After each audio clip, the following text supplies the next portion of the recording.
আসেন, বসে থাকেন গেটের সামনে, ঠিক আছে। প্রতিদিন আমিও আমার এরকমই কাজই করব, চলুক। কতদিন চলে? কি মনে করেছেন কি দেশটা কি আপনাদের একলার পৈতৃক সম্পত্তি হয়ে গেছে আওয়ামী লীগের? যে গুন্ডা বাহিনী দিয়ে আমাদের প্রোগ্রাম বন্ধ করতে চান, পুলিশ বাহিনী দিয়ে প্রোগ্রাম বন্ধ করতে চান।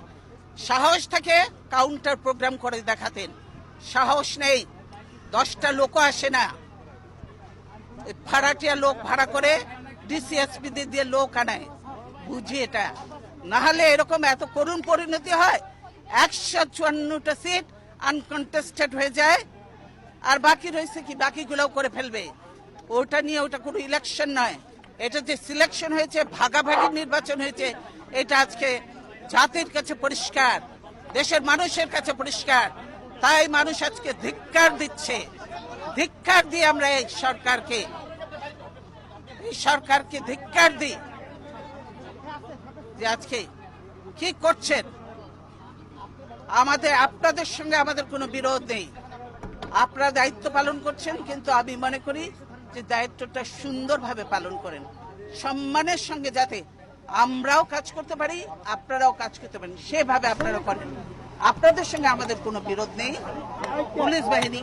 কিন্তু এটা তো ঠিক নয় যে আমাকে আমার বাড়ির থেকে বেরোতে দেবেন না, এটা তো ঠিক নয়, এটা তো ঠিক নয়। সেটা আপনাদের যে অফিসার ছিল সে গেল কোথায়? তার সাথেই তো আমি কথা বলতে চেয়েছি, কেন আমার পথ আটকিয়েছে, কিন্তু সে কোথায়? কেন সে আসছেন এখন সামনে? এতক্ষণ তো অনেক কথা বললেন, আপনি কি এখন মুখটা বন্ধ কেন? এই যে মহিলা, আপনার মুখটা এখন বন্ধ কেন? বলেন তো কি বলছিলেন এতক্ষণ ধরে? মুখটা বন্ধ কেন এখন? দেশ কোথায়? গোপালী?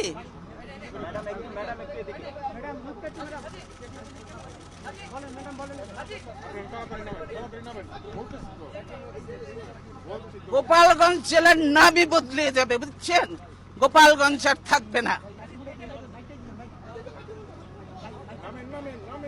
আল্লাহর গজব পড়বে আপনারা যা শুরু করে দিয়েছেন।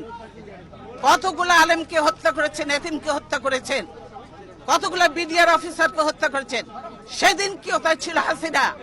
সেদিন হাসিনা কোথায় ছিল? এতগুলো অফিসারকে মারলো, 57 জন অফিসারকে হত্যা করলো। সেদিন হাসিনার এই ফোর্স কোথায় ছিল? কেন সে ফোর্স পাঠায় নাই? আসলে সে নিজেই জড়িত ছিল এই হত্যাকাণ্ডের সঙ্গে। সেজন্যই আজকে তো এমন অনেক আননোন চেহারা দেখা যায়, যাদেরকে চেনা যায় না যে তারা আসলেই বাংলাদেশি কিনা। বাংলাদেশের আজকে যে কর্মসূচি ছিল, আপনারা যদি দেশকে ভালোবাসতেন তাহলে আজকে ছিল আমাদের সার্বভৌমত্ব রক্ষা এবং democracy for road March, democracy for March ছিল আমাদের কর্মসূচি। তো গণতন্ত্র চাবেন না, দেশ রক্ষা করতেও চাবেন না, গোলামি করবেন, দালালি করবেন। এই গোলামি তো রাখবে না। লিন্দুব দর্জির ইতিহাসটা পড়ে দেখেন, সেও কিন্তু টেকে নাই বেশি দিন, তাকেও বিদায় নিয়েছে এত দালালি করে, দেশ বিক্রি করে। কাজে এই দেশ বিক্রি চলবে না হাসিনার, দেশ রক্ষা হবে ইনশাআল্লাহ। দালালি বন্ধ করতে বলেন, আর হাসিনার দালালি করে লাভ হবে না। বাংলাদেশের মানুষের সঙ্গে থাকেন, জনগণের সঙ্গে থাকেন, দেশের মানুষের সঙ্গে থাকেন, তবেই কাজে দেবে। দেশ বাঁচবে, মানুষ বাঁচবে। আজকে সকলের দায়িত্ব হয়ে গেছে দেশ বাঁচানো, মানুষ বাঁচানো। আর আপনারা ঘরে ঘরে ঢুকে এখন মানুষ হত্যা করছেন। মনে করেন যে এগুলোর হিসাব নেই?